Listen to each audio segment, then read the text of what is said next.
Hello বন্ধুরা, আমার সিপিডিয়া চ্যানেলের পক্ষ থেকে জানাই আন্তরিক প্রীতি ও শুভেচ্ছা। আজকেও আমি আপনাদের সামনে নিয়ে এসেছি একটি নতুন ভিডিওটি হলো এসএসসি স্কুল লাইব্রেরিয়ান। আপনারা অনেকেই জানেন যে 2022 সালের প্রত্যেকটি উচ্চ মাধ্যমিক স্কুলে প্রচুর সংখ্যক গ্রন্থাগারিক নিয়োগ করবেন পশ্চিমবঙ্গ সরকার। কিন্তু আপনাদের মধ্যে অনেকেই ভাবছেন যখন নিয়োগ বিজ্ঞপ্তি বের হবে তখন থেকেই পড়াশোনা শুরু করব। কিন্তু আপনাদের বলে রাখি, নিয়োগ বিজ্ঞপ্তি থেকে পরীক্ষার দিন পর্যন্ত সময় থাকে সর্বাধিক 3 মাস। এই 3 মাসে কখনো পরীক্ষার সিলেবাস সম্পূর্ণ হয় না বা করা যায় না, ফলে আমাদের অসফল হতে হয়। তাই আমার চ্যানেলে আপনারা যদি নিয়মিত ফলো করেন তাহলে ভিডিওগুলি দেখলেই আপনারা সিলেবাস কমপ্লিট করতে পারবেন। ভিডিওটি শুরু করার আগে আপনাদের কাছে আমার অনুরোধ যে আপনাদের মধ্যে যদি কেউ আমার চ্যানেলে নতুন হয়ে থাকেন তাহলে চ্যানেলটিকে অবশ্যই সাবস্ক্রাইব করবেন এবং বেলটিকে বাজিয়ে দেবেন, যাতে আমি নতুন ভিডিও আপলোড করলেই আপনাদের সবার কাছে ভিডিওটি পৌঁছাতে পারে। তাহলে আজ শুরু করতে যাচ্ছি আমাদের ভিডিও। আমাদের প্রথম প্রশ্নটি হলো, গ্রন্থাগারকে সামাজিক প্রতিষ্ঠান বলা হয় কেন? এটার উত্তর হবে, আমাদের সমাজে শিক্ষা প্রতিষ্ঠান, স্বাস্থ্যকেন্দ্র, ব্যাংকিং এগুলি আমাদের সমাজের যেমন উন্নতির জন্য গড়ে উঠেছে, তেমনইভাবে গ্রন্থাগারও সমাজের উন্নতির জন্য গড়ে উঠেছে। তাই অন্যান্য সামাজিক প্রতিষ্ঠানের মতো গ্রন্থাগারও একটি সামাজিক প্রতিষ্ঠান। এটিকে যদি আমরা শর্ট মেমোরিতে ধরে রাখতে চাই তাহলে হবে, সমাজের শিক্ষা প্রতিষ্ঠান, স্বাস্থ্যকেন্দ্র, ব্যাংকিং যেমন আমাদের প্রয়োজন তেমনি সমাজের উন্নতির জন্য গ্রন্থাগারও প্রয়োজন। এটাকেই আমি শর্ট মেমোরিতে ধরে রাখার জন্য শর্টকাট একটি লাইনের মধ্যে দেখিয়ে দিলাম। তারপরে দ্বিতীয় প্রশ্নটি হলো, আধুনিক গ্রন্থাগার কিভাবে সমাজ সংস্কারের কাজ করে থাকে? উত্তরটি হবে, আধুনিক গ্রন্থাগারগুলি বিভিন্ন ধরনের সমাজ সংস্কারমূলক গ্রন্থ সংগ্রহ করে পাঠককে পরিষেবা দিয়ে থাকেন এবং পাঠকের মনে জাগিয়ে তোলেন সমাজ সংস্কারমূলক মন।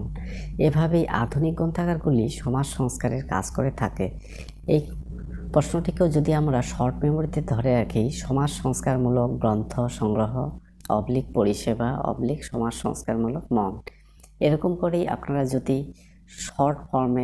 শর্ট মেমোরিতে ধরে রাখতে চান তাহলে এরকম করে প্রত্যেকটি কোশ্চেনকে শর্ট করে রাখবেন। তাহলে 3 বা 4 লাইনের যে উত্তরটি সেটি আপনাদের মনে একটি সেন্টেন্সের মাধ্যমেই ফুটিয়ে তোলা যাবে। এবার বলি তৃতীয় প্রশ্নটি হলো, বর্তমান গ্রন্থাগারগুলি গবেষণার ক্ষেত্রে কি ভূমিকা পালন করে?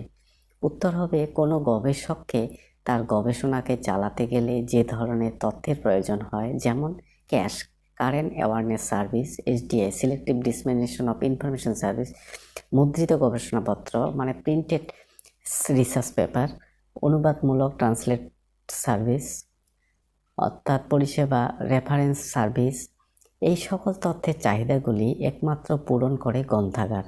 এভাবেই গবেষককে গ্রন্থাগার সাহায্য করে থাকে। এটিকেও শর্ট মেমোরিতে ধরে রাখলে ক্যাশ, এসডিআই, মুদ্রিত গবেষণাপত্র, অনুবাদমূলক পরিষেবা, রেফারেন্স সার্ভিস গ্রন্থাগার। এবার বলি চতুর্থ কোশ্চেনটি, ভারতে গ্রন্থাগার আন্দোলনের ভিত্তি কিভাবে গড়ে ওঠে? ভারতে আধুনিক গ্রন্থাগারের সূচনা হয় 1784 খ্রিস্টাব্দে। পরবর্তীকালে 1835 খ্রিস্টাব্দে ক্যালকাটা পাবলিক লাইব্রেরি গড়ে ওঠে। এটিকে 1903 খ্রিস্টাব্দে জনগণের উদ্দেশ্যে খুলে দেওয়া হয়। পরে 1910 খ্রিস্টাব্দে বরোদার মহারাজা শাহজিরাও গায়কোয়াড় সারা রাজ্যে গ্রন্থাগার প্রতিষ্ঠা করেন। এইভাবেই গ্রন্থাগার আন্দোলনের ভিত্তি গড়ে ওঠে। এটিকেও শর্ট মেমোরিতে ধরে রাখলে, আধুনিক গ্রন্থাগার 1784, 1835 খ্রিস্টাব্দে ক্যালকাটা লাইব্রেরি, 1903 খ্রিস্টাব্দে ওপেন টু অল মানে সবার জন্য খুলে দেওয়া হয়েছে, এবং 1910 খ্রিস্টাব্দে বরোদার মহারাজ শাহজিরাও গায়কোয়াড়। এটিকেও একটি সেন্টেন্সের মাধ্যমেই আমরা ফুটিয়ে তুলতে পারবো। এবার বলি পঞ্চম কোশ্চেনটি হলো, ভারতে গ্রন্থাগার আন্দোলনের সূচনা লগ্নে কয়েকজন ব্যক্তির পরিচয় দাও। ভারতে গ্রন্থাগার আন্দোলনের সূচনা লগ্নে কয়েকজন ব্যক্তির নাম হলো বরোদার মহারাজা শাহজিরাও গায়কোয়াড়। ইনি হলেন ভারতের গ্রন্থাগার আন্দোলনের জনক। পরবর্তীকালে এস.আর. রঙ্গনাথন, তিনকড়ি দত্ত এই আন্দোলনকে জাগিয়ে তোলেন। এটিকেও শর্ট ফর্মে যদি আমরা বলতে চাই তাহলে বরোদার মহারাজা শাহজিরাও গায়কোয়াড় আন্দোলনের জনক এস.আর. রঙ্গনাথন, তিনকড়ি দত্ত। এভাবেই আমরা শর্ট ফর্মে লিখলে খুব সহজেই মনে রাখতে পারবো। Thank you for watching my video. যদি আপনাদের ভালো লাগবে তাহলে অবশ্যই কমেন্ট করবেন।